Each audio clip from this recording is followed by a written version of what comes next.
9 months after my father's mysterious death, I called in a fire marshal to investigate a chemical-like smell spreading in the studio above his garage.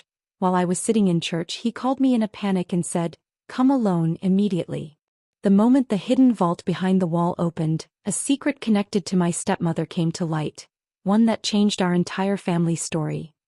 I sat on the wooden church bench that day, my hands locked together as if I was trying to stop myself from falling apart.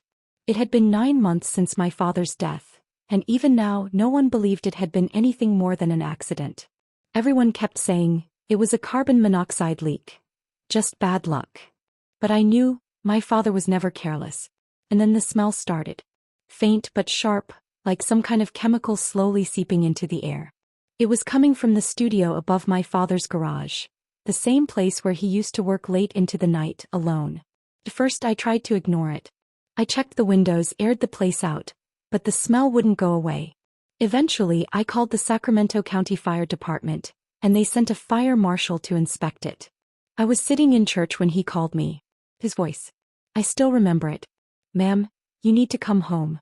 Right now. And come alone." My heart dropped right there. I drove faster than I should have, barely aware of the roads as I made my way back to our house in Roseville, California. When I pulled into the driveway, the fire marshal was already waiting outside, his face tense, his posture stiff. "You came alone?" he asked immediately. I nodded. He led me straight into the garage, then up the narrow staircase to the studio. The air inside felt heavy. The chemical smell was stronger now, thicker, almost suffocating. "This isn't normal," he said quietly.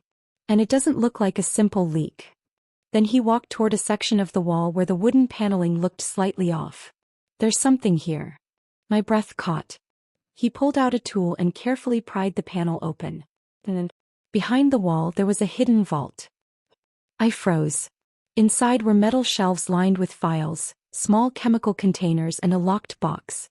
The fire marshal stepped back, glancing at me.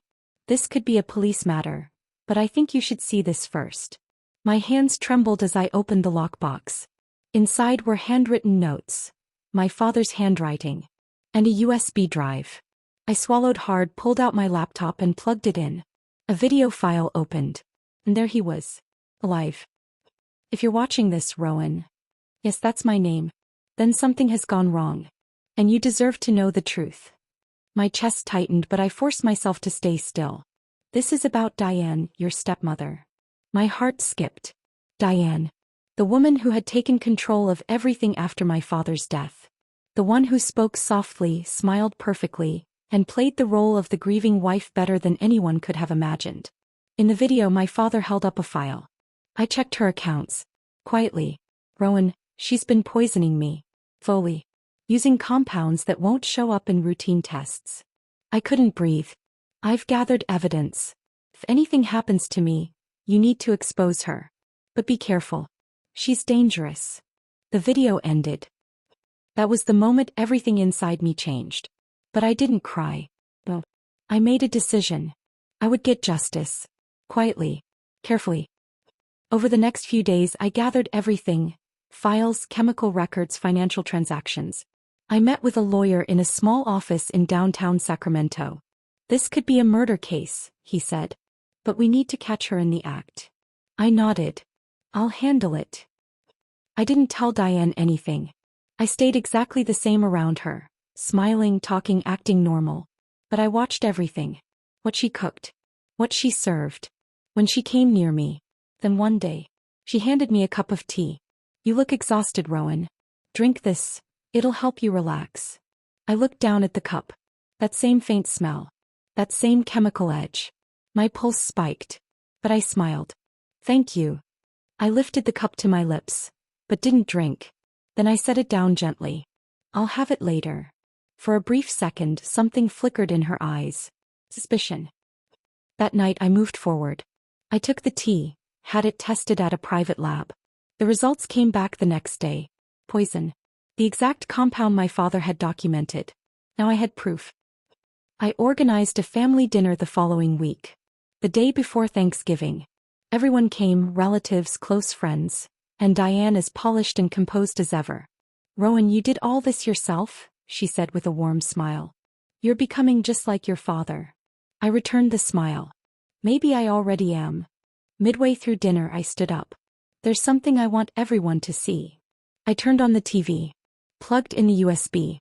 Pressed play. The room fell silent. My father's voice filled the space.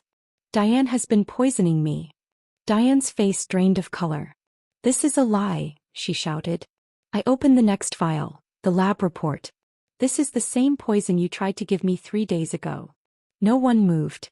No one spoke. You're insane, she snapped. I took a breath, then delivered the final blow. The police are outside.